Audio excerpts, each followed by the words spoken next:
Hi students, अगली heading में हम आगे बढ़ते हैं। देखिए, अगली हेडिंग का नाम है बेल्जियम की समझदारी। अभी तक आपने पढ़ा था श्रीलंका में बहुसंख्यकवाद। अगली हेडिंग जो है बेल्जियम की समझदारी, इसको समझिए। देखिए, बेल्जियम के नेताओं ने श्रीलंका से अलग रास्ता अपनाने का फैसला किया। कहने का मतलब है जो श्रीलंका देश ने अपनाया था उससे अलग रास्ता बेल्जियम ने अपनाया था। बेल्जियम की राजधानी एक बार हम फिर पूछना चाहते हैं, ब्रुसेल्स होती है और श्रीलंका की कोलंबो है। देखिए, उन्होंने क्षेत्रीय अंतरों और सांस्कृतिक विविधता को स्वीकार किया। कहने का मतलब है कि जो बेल्जियम था उन्होंने समाज की सांस्कृतिक विविधता और क्षेत्रीय विविधता को उन्होंने क्या किया, स्वीकार किया। और 1970 और 1993 के बीच में उन्होंने अपने संविधान में 4 संशोधन किए, इस बात के लिए कि देश में रहने वाले किसी भी व्यक्ति को बेगानेपन का एहसास न हो और सभी मिलजुल कर रह सकें। उन्होंने इसके लिए जो व्यवस्था की वह बहुत ही कल्पनाशील है तथा कोई और देश ऐसा नहीं कर पाया है। बेल्जियम के मॉडल की कुछ मुख्य विशेषताएं इस प्रकार की हैं। यहाँ पर कह रहे हैं कि 1970 और 1993 के बीच में जो है बेल्जियम ने अपने संविधान में कुछ बदलाव किए। बदलाव इसलिए मुख्य रूप से थे बेटा कि सब देश के सभी लोग क्या मिलजुल कर रह सकें और किसी को भी ये ना एहसास हो कि हम किसी और देश में रह रहे हैं या खुद को वो अपने आप को बेगानेपन न महसूस करें। इसीलिए बेल्जियम के संविधान में जो है या बेल्जियम के मॉडल में जो है संशोधन किए गए, बदलाव किए गए। देखिए बेटा, पहला बदलाव क्या था कि संविधान में इस बात का स्पष्ट प्रावधान था कि केंद्रीय सरकार में डच और फ्रेंच मंत्रियों की संख्या समान होगी। कह रहे हैं कि जो केंद्र सरकार है उसमें जो मंत्री रखे जाएंगे वो फ्रेंच और डच भाषी दोनों मंत्री रखे जाएंगे। लेकिन एक विशेषता और थी कि जितने ही फ्रेंच भाषी मंत्री होंगे उतने ही डच भाषी भी मंत्री होंगे। कुछ विशेष कानून तभी बन सकते हैं जब दोनों भाषाई समूहों के सांसद का बहुमत उनके पास हो। कहने का मतलब है कि कोई भी कानून तभी बनेगा जब दोनों की सहमति हो, तभी कानून बनेगा। यानी दोनों की सहमति मतलब डच भाषी लोगों के भी और फ्रेंच भाषी लोगों के भी। इस प्रकार किसी एक समुदाय में एक तरफा फैसला नहीं कर सकती। यानी कोई भी समुदाय जो, देखिए बेटा, कोई भी समुदाय जो था वो एक तरफा फैसला नहीं ले सकता था जब तक दोनों की यानी डच भाषी मंत्रियों की और फ्रेंच भाषी मंत्रियों की जो है सहमति बराबर की ना हो। केंद्र सरकार की अनेक शक्तियां देश के 2 इलाकों में क्षेत्रीय सरकारों की स्फूर्ति में दी गई थी। यानी राज्य सरकारें केंद्र सरकारों के अधीन नहीं थी। यानी जो बेटा कहा गया है कि केंद्र सरकार को अनेक शक्तियां दी गई लेकिन वह राज्य सरकारी शक्तियों में किसी भी प्रकार का कोई हस्तक्षेप नहीं कर सकता था। ब्रुसेल्स में एक अलग सरकार है और इन दोनों भाषा समुदायों का समान प्रतिनिधित्व फ्रेंच भाषी लोगों ने ब्रुसेल्स में प्रतिनिधित्व के इस प्रस्ताव को स्वीकार किया, क्योंकि डच भाषी लोगों ने सरकार की कोई बराबरी का प्रतिनिधित्व स्वीकार किया था। कह रहे हैं ब्रुसेल्स में एक अलग प्रकार की सरकार होगी। कह रहे हैं कि जो बेल्जियम की राजधानी है ब्रुसेल्स, उसमें जो है एक अलग प्रकार की सरकार होगी जिस पर जो है डच भाषी और फ्रेंच भाषी दोनों का जो है बराबर का प्रतिनिधित्व होगा।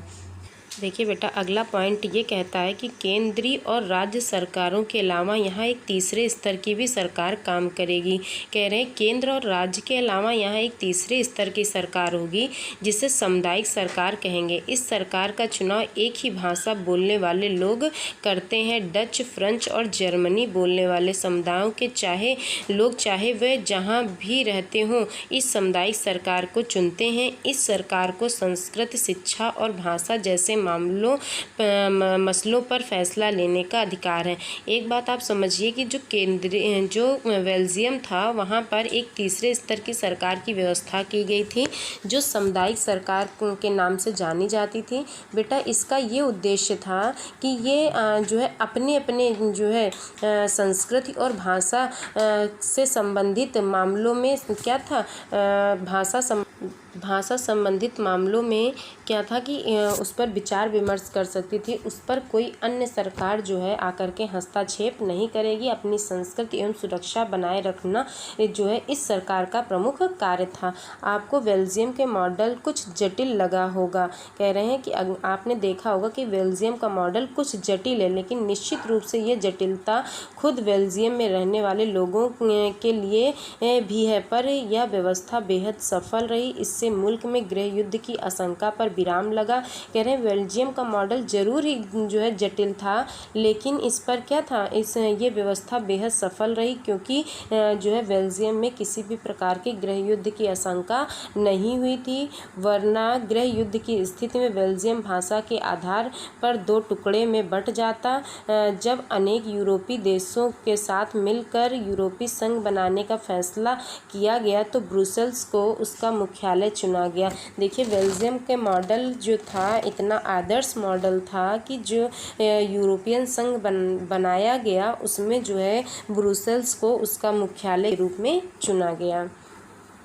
बेल्जियम और श्रीलंका की इन कथाओं से हमें ये शिक्षा मिलती है कि दोनों ही देश लोकतांत्रिक हैं। कह रहे हैं श्रीलंका भी जो है लोकतांत्रिक देश है और बेल्जियम भी लोकतांत्रिक देश है। फिर भी सत्ता की साझेदारी के सवाल में उन्होंने अलग अलग ढंग से निपटाने की कोशिश की।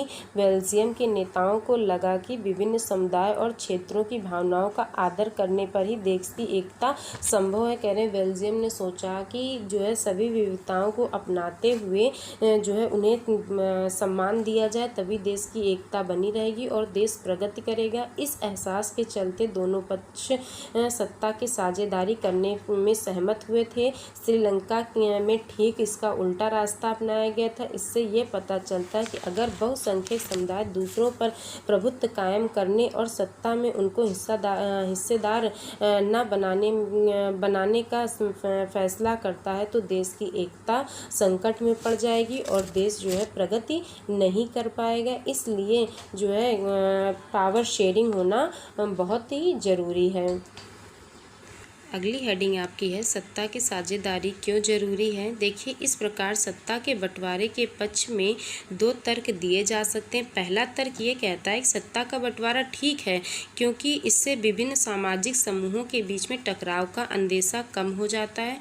चूँकि सामाजिक टकराव आगे बढ़कर अक्सर हिंसा और राजनीतिक अस्थिरता का रूप लेता है। कह रहे हैं जो सामाजिक टकराव है वो आगे बढ़कर के हिंसा का रूप लेता है। इसीलिए सत्ता में हिस्सा दे देना राजनीतिक व्यवस्था के स्थायित्व के लिए क्या है, अच्छा है। पावर की शेयरिंग कर देना जो है आगे पावर की शेयरिंग करना अच्छा है। बहुसंख्यक समुदाय की इच्छा को बाकी सभी पर थोपना तत्कालीन तौर पर लाभकारी हो सकता है। यानी प्रेजेंट टाइम के लिए हम अपनी इच्छाओं को दूसरों के ऊपर थोपें तो वो लाभकारी होगा, लेकिन आगे चल कर के देश की एकता के लिए क्या हो सकता है, घातक हो सकता है। बहुसंख्यक आतंक सिर्फ अल्पसंख्यकों के हितों के लिए परेशानी पैदा नहीं करता, अक्सर बहुसंख्यकों के लिए बर्बादी का भी कारण बन जाता है। इसीलिए हम कहें कि सत्ता की साझेदारी होती है तो समाज जो होता है वो खुश रहता है, समाज में टकराव नहीं होता और समाज के लोग एक दूसरे के साथ रहते हैं। और अगर इसका दूसरा तर्क देखें तो ये कहता है सत्ता का बंटवारा लोकतांत्रिक व्यवस्थाओं के लिए ठीक है। इसके पक्ष में एक और बात कही जा सकती है और वह बात कहीं ज़्यादा गहरी है। सत्ता की साझेदारी दरअसल लोकतंत्र की क्या होती, आत्मा होती है। लोकतंत्र का मतलब ही होता है कि जो लोग इस शासन व्यवस्था के अंतर्गत आते हैं उनके बीच सत्ता को बांटा जाए और ये लोग इसी ढर्रे से रहें कि इसीलिए वैध सरकार वही है जिसने अपने भागीदारी के माध्यम से सभी समूहों की व्यवस्था से जुड़े हुए हैं। और इसको देख लीजिए, हम अपनी भाषा में इसको एक्सप्लेन कर रहे हैं कि लोकतंत्र में सत्ता की साझेदारी आवश्यक है क्योंकि सभी लोगों की बात सुनी होने जा रही होती। इससे सभी लोगों में संतोष रहता है और सामाजिक टकराव इसलिए रोकना चाहिए कि हिंसा भी हो सकती है, इसीलिए सामाजिक टकराव को रोकना चाहिए। राजनीतिक अस्थिरता भी हो सकती है, जैसा श्रीलंका में हुआ। सभी को समान रूप से सत्ता में स्थान इसलिए भी देना चाहिए क्योंकि इससे देश में एकता बनी रहती है। इन दोनों तर्कों में से एक को हम युक्त परख और दूसरे को नैतिक तर्क कह सकते हैं, क्योंकि युक्त परख या समझदारी का तर्क लाभकर परिणामों पर जोर देता है, जबकि नैतिक तर्क सत्ता के बंटवारे के अंतर्भूत महत्व बताता है। यहाँ पर युक्त परख का मतलब समझिए कि ऐसा तर्क होता है ऐसा तर्क कहते हैं जो लाभ हानि का हिसाब लगाकर किया जाने वाला निर्णय होता है, उसे हम युक्ति परक तर्क कहते हैं। देखिए बेटा, इस हेडिंग के बाद एक दूसरी हेडिंग है, खलील की उलझन। देखिए बेटा, ये एक स्टोरी है और इसको आप स्वयं पढ़िएगा, ठीक है।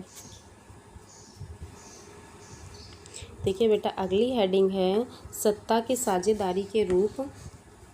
इसको समझिए कि राजनीतिक सत्ता का बंटवारा नहीं किया जा सकता। इसी धारणा के विरुद्ध, मतलब इस धारणा को जो है नकारते हुए या झूठा ठहराते हुए, इस धारणा के विरुद्ध सत्ता की साझेदारी का विचार सामने आया। लंबे समय से ये मान्यता चली आ रही थी कि सरकार की सारी शक्तियाँ एक व्यक्ति या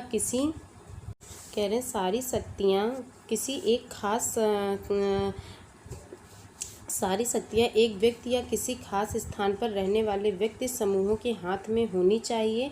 अगर फैसले लेने की शक्ति बिखर गई तो तुरंत फैसले लेने और उन्हें लागू करना संभव नहीं होगा। कह रहे हैं, इनके कहने का मतलब है कि सत्ता का बंटवारा नहीं होना चाहिए, क्योंकि इससे क्या होती है, शक्तियाँ बिखर जाती हैं और फैसले लेने में समय लगता है। लोकतंत्र का एक बुनियादी सिद्धांत है कि जनता ही सारी राजनीतिक शक्तियों का क्या है, स्रोत है। इसमें लोग स्वशासन की संस्थाओं के माध्यम से अपना शासन चलाते हैं। एक अच्छे लोकतांत्रिक शासन में समाज के विभिन्न समूह और उनके विचारों को उचित सम्मान देना चाहिए। यानी लोकतंत्र में ये व्यवस्था की गई है कि समाज के प्रत्येक व्यक्ति को क्या है, सम्मान देना चाहिए, उनके विचारों को स्थान देना चाहिए और सार्वजनिक नीतियाँ तय करने में सबकी बातें शामिल करना चाहिए। किसी भी तरह से अगर सार्वजनिक रूप से कोई निर्णय लिया जा रहा है तो उसमें सभी की बातों को क्या करना चाहिए, शामिल करना चाहिए। इसलिए उसी लोकतांत्रिक शासन को अच्छा माना जाता है जिसमें ज़्यादा से ज़्यादा नागरिकों को राजनीतिक सत्ता में हिस्सेदार बनाया गया हो। कह रहे हैं उसी नागरिक को जो है ज़्यादा से ज़्यादा उसी नागरिक को राजनीतिक सत्ता में हिस्सा बनाया जाना चाहिए जो क्या है, लोकतांत्रिक शासन के लिए अच्छा माना जाता हो। आधुनिक लोकतांत्रिक व्यवस्थाओं में सत्ता की साझेदारी के अनेक रूप हो सकते हैं। आइए हम कुछ प्रचलित उदाहरणों के माध्यम से इसको समझते हैं। देखिए, पहला पॉइंट जो है शासन के विभिन्न अंग। देखिए, पहला पॉइंट है शासन के विभिन्न अंग, यानी सरकार के विभिन्न अंग, विधायिका, कार्यपालिका और न्यायपालिका के बीच में सत्ता का बंटवारा रहता है। देखिए, विधायिका जो होती है वो कानून बनाती, कार्यपालिका उसे लागू करती और न्यायपालिका जो होती है जो कानून को नहीं मानता उसे सजा सुनाने का कार्य करती है। ठीक, तो इनमें सब में शक्तियों का क्या हो रहा है, बंटवारा हो रहा है, पावर की शेयरिंग हो रही। इसे हम सत्ता के क्षैतिज वितरण कहते हैं, क्योंकि इसमें सरकार के विभिन्न अंग एक ही स्तर पर रह करके अपनी अपनी शक्तियों का उपयोग करते हैं। ऐसे बंटवारे से ये सुनिश्चित हो जाता है कि कोई भी एक अंग सत्ता का असीमित उपयोग नहीं कर सकता। कहने का मतलब है जिसको जितनी शक्ति दी गई है वह उसी सीमा में रहकर अपनी शक्तियों का उपयोग करता है। किसी एक अंग जो है सत्ता का असीमित उपयोग नहीं कर सकता। हर अंग दूसरे अंग पर क्या है, अंकुश का काम करता है। इससे विभिन्न संस्थाओं के बीच सत्ता का संतुलन बना रहता है। उसके बाद देखिए, लोकतांत्रिक संस्थाओं के बारे में 9वीं कक्षा में पढ़ते हुए हमने देखा कि हमारे देश में कार्यपालिका सत्ता का उपयोग जरूरी है, पर यह संसद के अधीन कार्य करती है। न्यायपालिका की नियुक्ति कार्यपालिका करती है। पर न्यायपालिका ही कार्यपालिका और विधायिका द्वारा बनाए गए कानूनों पर क्या करती, अंकुश लगाती है। इस व्यवस्था को नियंत्रण और संतुलन की व्यवस्था भी कहते हैं। उसके बाद देखिए इसका दूसरा पॉइंट है, देखिए बेटा इसका दूसरा पॉइंट है, सरकार के बीच में विभिन्न स्तरों पर सत्ता का बंटवारा हो सकता है, जैसे पूरे देश के लिए एक सामान्य सरकार हो, फिर प्रांत एवं क्षेत्रीय स्तर पर अलग अलग सरकारें रहें।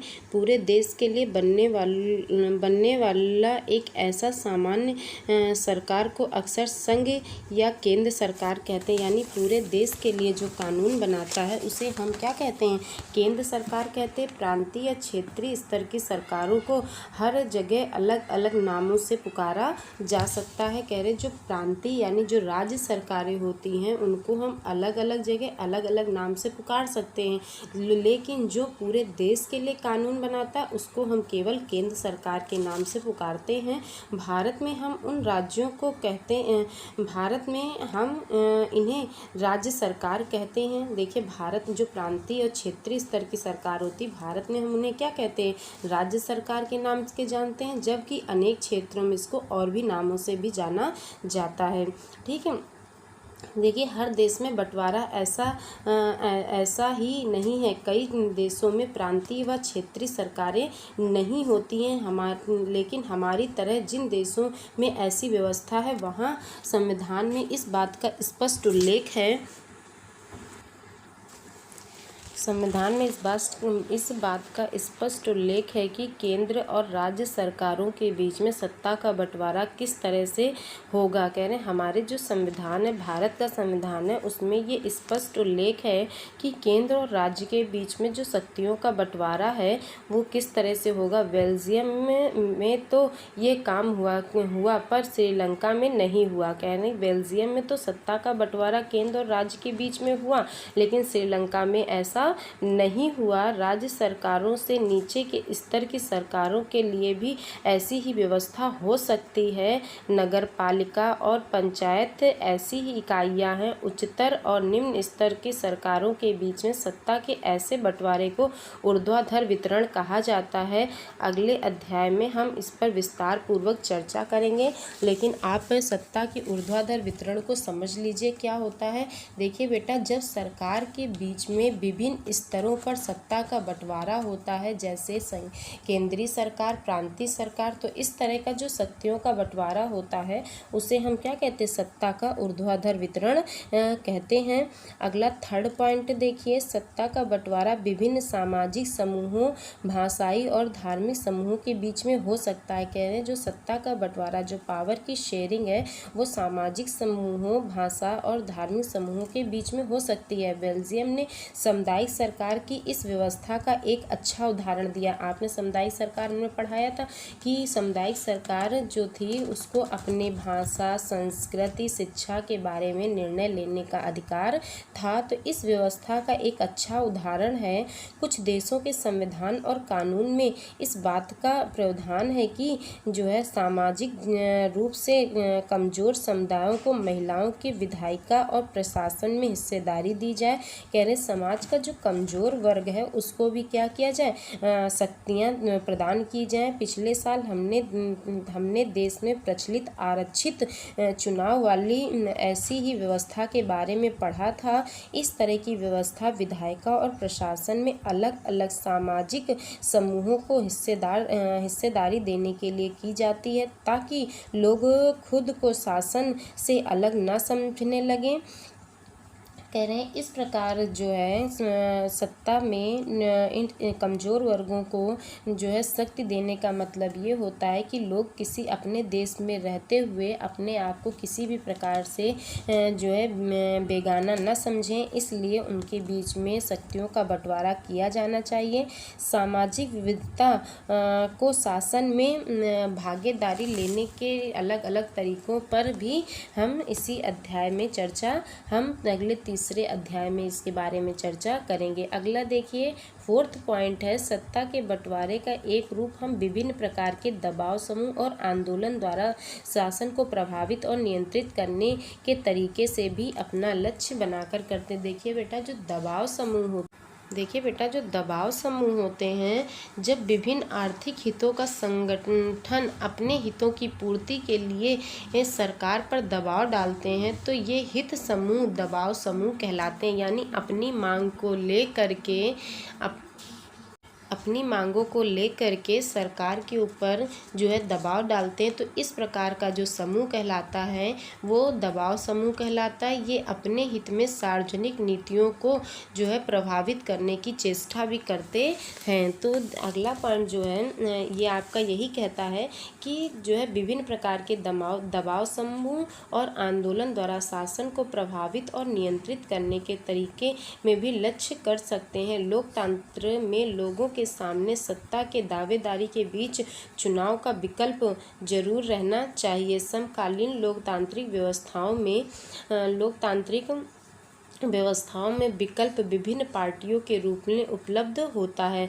पार्टियां सत्ता के लिए आपस में प्रतिस्पर्धा करती यानी कंपटीशन करती हैं। पार्टियों की ये आपसी प्रतिद्वंद्विता इस बात को सुनिश्चित कर देती है कि सत्ता एक व्यक्ति एक समूह के हाथ में ना रहे। ठीक, एक बड़ी समय अवधि पर गौर करें तो पाएंगे कि सत्ता बराबरी से अलग अलग विचारधारा और सामाजिक समूहों वाली पार्टियों के हाथ आती जाती रहती है। कई बार सत्ता की यह भागीदारी एकदम प्रत्यक्ष दिखती है, क्योंकि दो या दो से अधिक पार्टियां मिलकर चुनाव लड़ती हैं, सरकार का गठन करती हैं। लोकतंत्र में हम व्यापारी, उद्योगपति, किसान और औद्योगिक मजदूर जैसे कई संगठित हित समूहों को भी सक्रिय देखते हैं। सरकार भी विभिन्न समितियों में सीधे भागीदारी करके या नीतियों पर अपने सदस्य वर्गों के लाभ के लिए दबाव बनाकर ये समूह भी सत्ता के भागीदारी करते हैं। आपका ये यहाँ से पॉइंट समाप्त हुआ।